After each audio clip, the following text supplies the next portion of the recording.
Loan 20,000 ரூபா, company வந்து 30,000 ரூபா, டோட்டல் வந்து 27,500. ஆனால் இப்போ இருக்கிறது 25,000 ரூபா இருக்குது. ஸோ 2,000 ரூபா ஷார்ட்டேஜ் ஆகுது. எப்படி பார்த்தாலும் ஒன்றும் புரியலையே. வா தங்கம், கொஞ்சம் வாமாங்க. என்னதான் இந்த பீரோவில் வச்ச பணத்தில் 2,000 ரூபா குறையுதுமா. ஏதாவது யாராவது வந்து எடுத்தாங்களா? நீ ஏதாவது கொடுத்தியா யாருக்காவது? ஆமா எடுத்தேன், நான் தான் எடுத்தேன் 2,000 ரூபாய். எதுக்கு எடுத்த? எதுக்கு எடுத்தேன்னா ஒரு புடவை வாங்க எடுத்தேன். ஏன் உன்கிட்ட புடவே இல்லையா? பீரோ ஃபுல்லா புடவே அடிக்க வச்சுக்கிற. ஒரு ஃபங்க்ஷனுக்கு போனாக்கி அப்படியே பார்த்து எந்த புடவை போலாம் எடுத்து பார்த்து போடுற. இதுக்கு இல்லை இன்னொரு புடவை உனக்கு தேவையாமா? ஆமா எடுத்தேன். பீரோ நிறைய புடவை இருந்தா என்ன, எனக்கு நான் ஆசைப்பட்டேன், நான் எடுத்தேன். நான் இந்த வீட்டுக்கு எவ்வளவு மாடா உழைக்கிறேன், எவ்வளவு உடைக்கிறேன். ஏன் ஒரு புடவை எடுக்க கூடாதா? எனக்கு அதுக்கு தகுதி இல்லையா? ஒரு புடவை எடுக்க எனக்கு தகுதி இல்லையா? ஓகேம்மா, அது 2,000 போச்சு. அந்த 10,000 கொடுத்து என்னமாச்சு? போன மாசம் 10,000 கொடுத்தது, அது என்னாச்சு? போன மாசம் 10,000 ரூபாய் கொடுத்தத நான் குழுவுக்கு கொடுத்தேன், வீட்டு செலவு செய்தேன். குழுவா? ஆமா. லோனா? ஆமா. யாரு யார்கிட்ட சொல்லிட்டு இருக்கிற? குழுவு லோனு. இதுக்கு என்ன பண்ண? காசு எடுத்து வீட்டுக்கு செலவு செய்தேன். வேற என்ன செய்தேன்? என்ன செலவு பண்றோம்? நானும் இந்த வீடு கட்டுறது எவ்வளவு கஷ்டப்பட்டு எவ்வளவு கணக்கு பார்த்து ஒவ்வொன்றா பார்த்துட்டு இருக்கிறேன். நீ இஷ்டத்துக்கு 10,000 செலவு பண்ணுங்கிற, 2,000 செலவு பண்றங்கிற. கடன் மேல கடன் வாங்கிட்டு இருக்கிறோம். நம்ம பையனுக்கு வேற கல்யாணம் பண்ணணும். ஏற்கனவே வீடு கட்ட கடன் முடியல. இந்த 20-30 வருஷமா உன்னை தலையால அடிச்சுக்கிறேன். கீழ்படி சொல்லிட்டு செய். அடியாத்தி, நான் உங்களை எந்த விஷயத்துல என்னைக்கு கீழ்படியல? இந்த 30 வருஷமா நான் கீழ்படியலன்னு எப்படி நீங்க சொல்லுவீங்க? எப்படி சொல்லுவீங்க? எப்படி சொல்லுவீங்க? நேர்ல பாக்குறப்ப கீழ்படியாது. அந்த 20,000 2,000 பணம் எங்க போச்சு? அப்போ நீ கீழ்படுத்த 2,000 பணம் காணாம போயிருக்குமா? புடவை அந்த 2,000 வந்து புடவையா மாறி இருக்குமா? யோசிச்சு பாரு கொஞ்சமாவது. பைபிள் எதிரமா சொல்லுது, மனைவிகளே உங்க புருஷருக்கு கீழ்படின்னு சொல்லுது. நீ கீழ்படி, நான் அன்பா இருக்கிறேன். அதே பைபிள்ல தான் புருஷர்களே மனைவிட்ட அன்பு கூறுங்கன்னு சொல்லி இருக்கு. எங்க பாஸ்டர் ஃபேமிலி ஃபெலோஷிப்ல சொல்லுவாரு, புருஷர்கள் மனைவிட்ட அன்பு கூறணும்னு. நீங்க என்ன மனைவிட்ட அன்பு கூறுதிய? நீங்க அன்பு கூர்ந்தா கீழ்ப்படி. நீங்க அன்பு கூறுங்க முதல்ல, நாங்க கீழ்ப்படிய. கீழ்படியாத மனைவிட்ட எப்படிமா அன்பு கூற முடியும்? அன்பு கூறாத மனுஷன்கிட்ட எப்படியப்பா நாங்க அன்பு கூற முடியும்? எப்படி அன்பு கூற சொல்லு பாப்போம். கொஞ்சமா கீழ்படிய பிள்ளைங்கள்ட்ட தான், மனைவிகள்ட்ட தான் புருஷன்மாருக்கு அன்பு இருக்கும். நீங்க கீழ்படிய மாட்டீங்க, எல்லாம் உங்க இஷ்டத்தை செலவு பண்ணுவீங்க, கேட்டா டென்ஷனா பேசுங்க. அப்ப எப்படி நான் அன்பு கூற முடியும்? எப்படி அன்பு வரும்? அன்பு இங்க உள்ளத்துல இருந்து வரணுமா? அது 2 பேரும் சண்டை போட்டுட்டே இருக்கலாம். ஃபேமிலி ஃபெலோஷிப்புக்கு கூட்டத்துக்கு போனோம் போவோம்.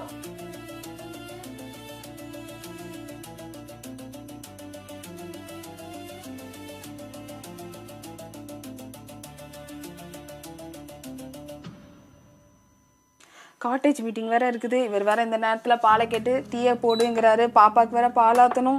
ஐயோ, அங்கே வேறு ஒரு துணி பெட்டு நிறையா இருக்குது. வந்தால் நம்மளால் ஒன்றும் பண்ணவும் முடியாது. சீக்கிரம் வேலையை முடிச்சுட்டு போய் கிளம்பிடுவோம். அவர் கூப்பிட்றதுக்குள்ளே டீயை போட்டுடலாம். பாலை காய்க்கிறதுக்குள்ளே இந்த துணியை மடிப்போம். எவ்வளோ துணி இருக்குது பாரு. டெய்லியும் தான் வேலை பார்க்குறோம். ஆனால் நம்மளுக்கு வீட்டில் வேலைன்னு ஒன்று ஓயாது. இதுக்கு வீட்டிலேருந்து வெளியவே வேலைக்கு போயிருக்கலாம் போல். இப்போ வேறு அவர் கூப்பிடுவார், டீ ரெடி ஆகிட்டா, அது ரெடி ஆகிட்டா, டைம் ஆகிட்டுன்னு. பிரியாக்கா வீட்டில் வேறு காட்டேஜ் மீட்டிங். போகிறதே போவோம், ஆனால் என்ன கிளம்ப தான் லேட்டாகவும். 11 மணி 12 மணி ஆயிரம் வீட்டுக்கு வந்து சேர. நாளைக்கு வந்து நம்ம தான் இந்த வேலையை செய்யணும்.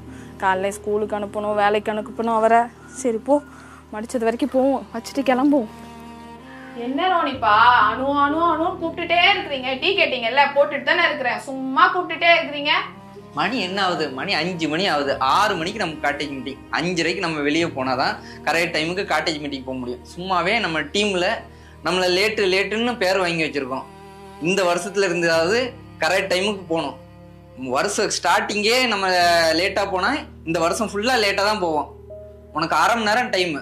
1/2 மணி நேரத்துல எல்லா வேலையும் முடிச்சுட்டு வா. என்னப்பா சும்மா லேட்டுன்னு என்னைய மட்டும் சொல்லிட்டே இருக்கிறீங்க? வீட்டுல 1008 வேலை இருக்குது. இதுல பிள்ளைய கிளப்பணும், டீயை கூடுன்னு கேக்குறீங்க. நீங்க பாருங்க, பேண்ட்டையும் ஷர்ட்டையும் போட்டு ஜாலியா சோஃபால உட்காந்துட்டு போனை பார்த்துட்டு இருக்கீங்க. ஆனா லேட்டுன்னு என்னைய மட்டும் சொல்ல வேண்டியது. இப்படியே வாக்குவாதம் பண்ணிக்கிட்டே இரு. எங்க போனாலும் லேட்டு. ஸ்கூல்ல பாப்பா விடுறது லேட்டு, ஆபீஸ்ல லேட்டு, கல்யாண வீட்டுல போனா லேட்டு, பிறந்தநாள் வீட்டுக்கு போனா லேட்டு, எல்லாத்துக்கும் லேட்டு. பைபிள்ல என்ன போட்டிருக்கு தெரியுமா? மனைவிகளே உங்க புருஷருக்கு கீழ்ப்படிங்கள்னு போட்டிருக்கு. நீ என்னைக்காவது எனக்கு கீழ்ப்படிஞ்சிருக்கியா? எல்லாத்துக்கும் வாக்குவாதம், எதிர்ப்பு தான் பேசுற. சரி, பைபிள்ல கீழ்ப்படின்னு போட்டிருக்குன்னு சொல்றீங்களே, அதே பைபிள்ல தான் புருஷர்களே உங்க மனைவியிடத்துல அன்பு கூறுங்கள்னு போட்டிருக்கு. என்னைக்காவது அந்த அன்பை எங்க மேல காமிக்கிறீங்களா நீங்க? முதல்ல நீ கீழ்ப்படி, அன்பு தானா வரும். நீங்க அன்பு கூறுங்க, அந்த கீழ்ப்படிறத நாங்க பண்றோம். நீ கீழ்ப்படி ஃபர்ஸ்ட். நீங்க அன்பு கூறுங்க ஃபர்ஸ்ட். இப்படியே பேசிட்டே இருக்க வேண்டியதான். வா, காலேஜ் மீட்டிங் டைம் ஆயிட்டு, சீக்கிரம் போ. வா.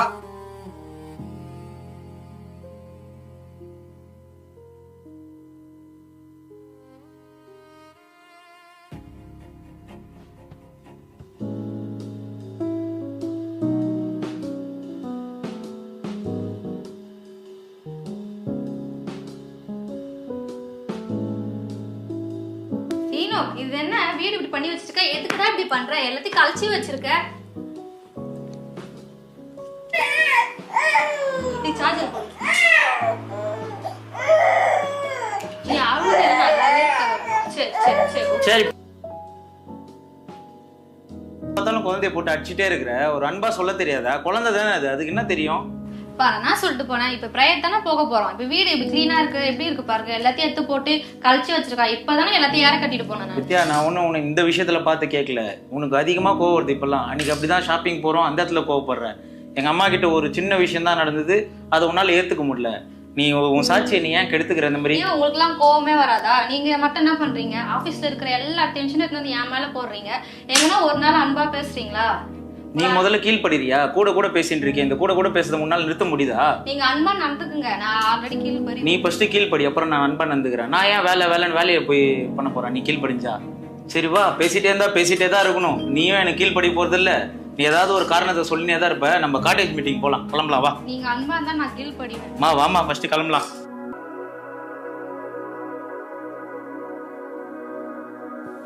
கர்த்தருடைய பரிசுத்த நாமத்துக்கு மகிமை உண்டாவதாக. இந்த மாலை வேளையிலே கூட இந்த வீட்டு கூட்டத்துக்கு வந்திருக்கிற உங்கள் ஒவ்வொருவரையும் கர்த்தராகிய இயேசுவின் நாமத்தினாலே வாழ்த்தி வரவேற்கிறேன். கலாத்தியர் 6ஆம் அதிகாரம் 3ஆம் வசனத்திலே, ஒருவன் தன்னை ஒரு பொருட்டென்று எண்ணிக்கொள்வானே ஆனால் அவன் தன்னைத்தானே வஞ்சிக்கிறவனாக இருக்கிறான் என்று சொல்லி வேதத்தில் எழுதப்பட்டிருக்கிறது. இன்றைக்கு உலகத்துல குடும்பங்களில ஒருவரை ஒருவர் தன்னைத்தானே ஒரு பொருட்டென்று எண்ணி அவர்கள் தான் மேன்மை என்று எண்ணி அவர்கள் குடும்பத்துக்குள்ள வாக்குவாதத்திலே ஈடுபடுகிறார்கள். அதனாலே கணவன் மனைவிக்குள்ள ஒரு பிரச்சனை என்று வரும் பொழுது அவர்கள் நான் சொல்வதை நீ கேள், நீ சொல்வதை நான் கேட்க வேண்டுமா, இப்படி வாக்குவாதத்திலே ஈடுபடுகிறார்கள். அதுக்கு என்ன காரணம்னு சொன்னா, தன்னைத்தானே ஒரு மேன்மையாக எண்ணிக்கொள்வது, தன்னைத்தானே ஒரு பொருட்டை நினைத்துக் கொள்வது. இதனால என்ன ஆகிறது என்று சொன்னால், குடும்பங்கள் பெற வேண்டிய ஆசீர்வாதங்களை அவர்கள் இழந்து போய் விடுகிறார்கள். கர்த்தரால் ஆசீர்வதிக்கப்பட்ட குடும்பங்கள் கர்த்தரிடத்தில் பெற வேண்டிய ஆசீர்வாதத்துக்கு பதிலாக அவர்கள் சில வேளைகளில் அந்த ஆசீர்வாதத்தை இழந்து விடுகிறார்கள். ஆகவே நாம் ஒவ்வொருவரும் கர்த்தருடைய வசனத்துக்கு கீழ்ப்படிந்து நடக்க வேண்டும். பொதுவாக இப்படிப்பட்ட வாக்குவாதங்கள் வரும் பொழுது கணவன் சொல்கிறார், மனைவிகளே உங்கள் சொந்த புருஷருக்கு கீழ்ப்படிந்திருங்கள் என்று சொல்லி எபேசியர் 5ஆம் அதிகாரத்தில் நம்ம வாசிக்கிறோம். உடனே மனைவி சொல்லுகிறார்கள், அதே வசனத்துல போட்டிருக்கு, புருஷர்களே உங்கள் மனைவிகளிலே அன்பு கூறுங்கள் என்று சொல்லப்பட்டிருக்கிறது. இந்த வசனங்களை வைத்துக்கொண்டு கணவன் மனைவியை பார்த்து நீ எனக்கு கீழ்ப்படி என்று சொல்லுகிறார். மனைவி கணவனை பார்த்து நீ என்னிடத்தில் அன்பு கூறு என்று சொல்லுகிறார். வசனத்தை வைத்தே வீடுகளுக்குள்ளே வாக்குவாதங்கள் வருவதனால அவர்கள் உண்மையாகவே வளர்ந்து பெருக வேண்டியவர்கள் சிறுமைப்படுகிறார்கள். இன்னைக்கு நாம் ஒரு காரியத்தை குறித்து வேதத்துல ஒரு குடும்பத்தை முன்வைத்து நாம் தியானம் பண்ண போகிறோம்.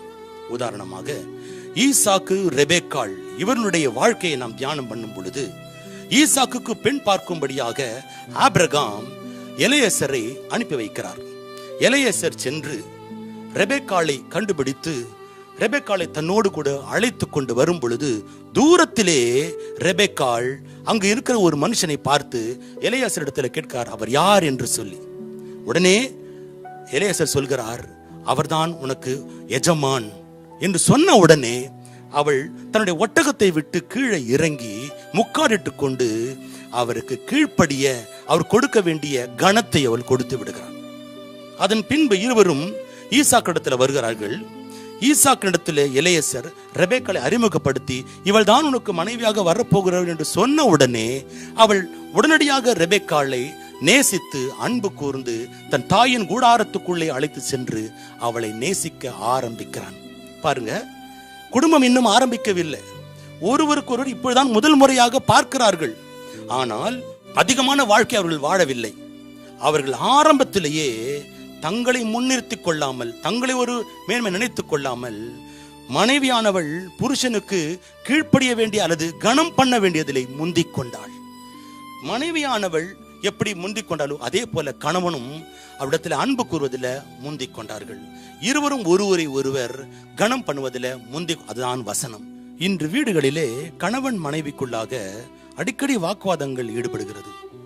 நான் பெரியவன், நீ பெரியவன் என்று சொல்லி இப்படியே இருந்து கொண்டால் இது என்னதான் தீர்வு? தீர்வு வேதத்தில் தான் இருக்கிறது. ரோமர் 12ஆம் அதிகாரம் 10ஆம் வசனத்துல கனம் பண்ணுவதிலே ஒருவரை ஒருவர் முந்திக் கொள்ளுங்கள். இப்படி கனம் பண்ணுவதிலே முந்திக் கொண்டோம் என்று சொன்னால் நிச்சயமாக வீடுகளில் வாக்குவாதங்கள் வராது. மனைவியானவள் எப்படி முந்திக் கொண்டாலும் அதே போல கணவனும் அவரிடத்தில் அன்பு கூறுவதில் முந்திக் கொண்டார்கள். இருவரும் ஒருவரை ஒருவர் கனம் பண்ணுவதில் அதுதான் வசனம். இன்னைக்கு நாம் கற்றுக்கொள்ள வேண்டிய பாடம் என்னவென்று சொன்னால், நீங்கள் ஒருவரை ஒருவர் கனம் பண்ணுவதில் முந்திக் கொள்ளுங்கள். ஒரு கனம் பண்ண முந்திக் கொண்டோம் என்று சொன்னால் நம்முடைய குடும்பமும் மற்றவர்களுக்கு, அக்கம்பக்கத்தில் உள்ளவர்களுக்கு, வேலை செய்கிற இடத்துல ஒரு ஆசீர்வாதமாக இருப்போம். அது மாத்திரமல்ல, எல்லாவற்றும் சிறந்த கர்த்தருடைய ஆசீர்வாதம் அந்த வீட்டுக்குள்ள தங்கி இருக்கும்.